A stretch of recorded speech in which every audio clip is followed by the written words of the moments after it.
दोस्तों कभी कभी कुछ टीमें वर्ल्ड कप में ऐसे कॉम्बिनेशन, कुछ ऐसे प्लेयर्स के साथ मैदान पर उतरती हैं जो कि उन्हें बेहद घातक बनाता है। बिल्कुल इनविंसिबल, एकदम अनबीटेबल, जिन्हें हराना दूसरी टीमों के लिए ख्वाब सा ही होता है। जैसे 2003 और 2007 की वो बेरहम ऑस्ट्रेलिया जो किसी से हारती ही नहीं थी। ऐसी टीमों को देख करके एक पल को तो यही लगता है कि भाई इन्हें क्यों खिला रहे हो, डायरेक्ट ट्रॉफी उठा करके दे दो ना, क्यों फालतू में इतना तामझाम करना। अक्सर इस टीम को देख करके मन में यही ख्याल आता था कि क्या अपनी इंडियन टीम भी ऐसी खतरनाक बन पाएगी। तो ऊपर वाले ने हम फैंस की सुन ली है और हमें बीसीसीआई ने थमा दी है 2023 वर्ल्ड कप की ये भारतीय टीम। अब इससे बड़ी खुशी की बात और क्या हो सकती है कि कल हम 2023 वर्ल्ड कप के सेमीफाइनल में क्वालिफाई करने वाले सबसे पहली टीम बन गए हैं। अब तो ऐसा लग रहा है कि अपनी टीम बिल्कुल परफेक्ट हो गई है। पहले बैटिंग करो तो कमाल कर देते हैं, बाद में बैटिंग हो तो कोहराम मचा देते हैं। अब बैटिंग में जो अय्यर अभी तक फीके दिख रहे थे, कल वो भी चल गए। जिन सिराज का फॉर्म खत्म लग रहा था, कल वो भी रंग में आ गए। और तो और जिन शमी को बाहर बिठा करके रखा था, मौका मिलते उन्होंने 2 मैचों में 2 फाइफर ले लिए। अब शमी की तारीफ के लिए शब्द ही कम पड़ गए। कल से शमी वाली इनिंग बार बार दिमाग में घूम रही है। इस तरह शमी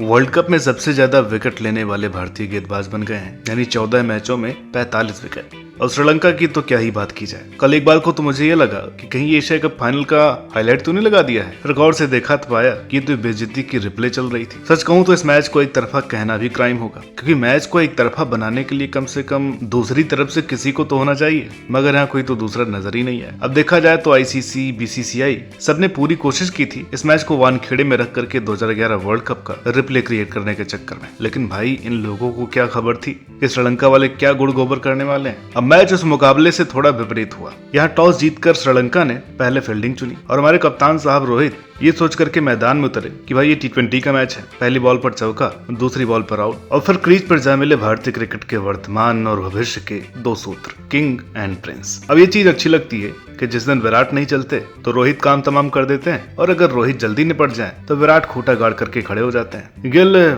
बहुत ही आसानी से 92 के स्कोर तक पहुंच गए। माहौल पूरा सेट था इनकी पहली वर्ल्ड कप सेंचुरी का। लेकिन फिर ये वही ढीला ढाला शॉट खेलकर बनी बनाई सेंचुरी मिस कर गए। लेकिन कोहली से उम्मीद थी इस बार 49वां शतक जरूर आएगा। कितना बड़ा मौका था, वानखेड़े का ऐतिहासिक मैदान, सचिन तेंदुलकर की मैच में उपस्थिति। विराट तो बिल्कुल सेट लग रहे थे सचिन के 49वें ओडीआई शतक का रिकॉर्ड बराबर करने के लिए, पर एक बार फिर से ये 88 के स्कोर पर चल दी। और यार दिलशान मधुशंका को कौन सी वसीम अकरम वाली जड़ी बूटी मिल गई है। भाई साहब विकेट पे विकेट लेते चले गए। केएल राहुल भी आए, कुछ अच्छे शॉट्स खेले, फिर आउट हो गए। लेकिन इंटेंट अच्छा था। सूर्या से उम्मीदें थी कि भाई लोकल बॉय हैं, कुछ कमाल जरूर करेंगे, लेकिन वो भी सस्ते में निपट गए। लेकिन श्रेयस अय्यर जिनकी जगह टीम में मुश्किल लग रही थी, कल असली इम्पैक्ट उन्होंने ही मारा है और एक बार फिर से हमको सही साबित कर दिया है कि भैया जब तक हम किसी को ट्रोल नहीं करते हैं वो चलने की जहमत नहीं उठाता है। तो कल अय्यर ने लगाए 3 चौके और 6 छक्के, और छक्के भी ऐसे कि आंखें खुली की खुली रह गई। 106 मीटर का इस वर्ल्ड कप का सबसे लंबा छक्का ठोक दिया। मैच 56 गेंद पर 82 रनों का तूफान श्रीलंकाई गेंदबाजों को नाइट मेर दिया गया। लेकिन जब लगा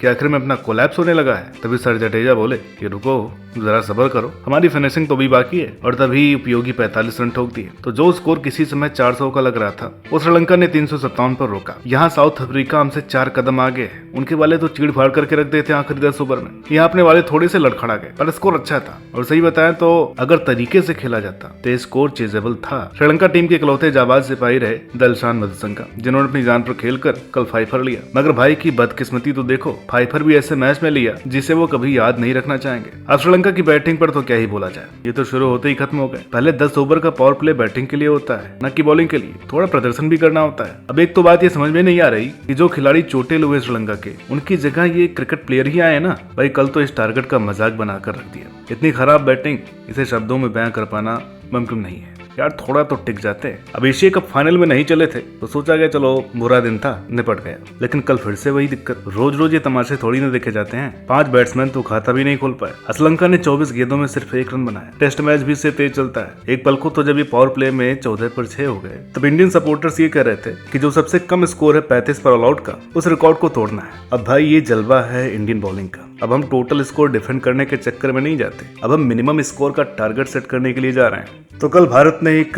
302 रनों की जीत हासिल की है। तो कल श्रीलंका किसी तरह अपना 50 का स्कोर पार कर गई। अब श्रीलंका टीम के बारे में क्या ही बोला जाए, बिना सिर पैर के क्रिकेट खेल रहे हैं। और भारत ने एक बहुत बड़ी 302 रन की जीत हासिल की, सेमीफाइनल में जगह बना ली, जिन शमी को अभी तक कोई टीम में नहीं ले रहा था। अब कमाल की बात यह है कि हार्दिक के आने के बाद उन्हें बाहर कैसे बिठाया जाएगा। अब हार्दिक का जाना एक ब्लेसिंग इन डिस्गाइज बन गया है, क्योंकि हमारी बॉलिंग और बैटिंग में अब दोनों में स्वाद आने लगा है। बाकी रवि शास्त्री ने कमेंट्री में एक बहुत अच्छी बात कही कि खेल सिर्फ 2 ही दिनों का है, सेमीफाइनल और फाइनल, क्योंकि ट्रॉफी उसी से जीतनी है। वहाँ जरूरत पड़ेगी हमारे बड़े खिलाड़ियों के चलने की। खैर जीत तो ये भी बहुत अच्छी, लेकिन अब हमको हवा में नहीं आना है। दक्षिण अफ्रीका को फुल चुनौती देनी है और सेमीफाइनल के मजेदार का भी इंतजार है। रही बात विराट के 49वें शतक की, तो भैया इसका जितना हवा बनाया जाएगा ना, इसका इंतजार इतना ही बढ़ता जाएगा। जितना रिलैक्स रहेंगे उतना ही अच्छा है। बाकी 5 नवंबर को विराट द बर्थडे बॉय के ऊपर ही छोड़ देते हैं और देखते हैं कि क्या होता है। ये वीडियो आपको कैसी लगी कमेंट करके बताइएगा। वीडियो अच्छी लगी हो तो प्लीज इसे लाइक करें, शेयर करें। चैनल पर नए हो तो प्लीज इसे सब्सक्राइब करना ना भूलें। मिलता है आपसे अगली वीडियो में,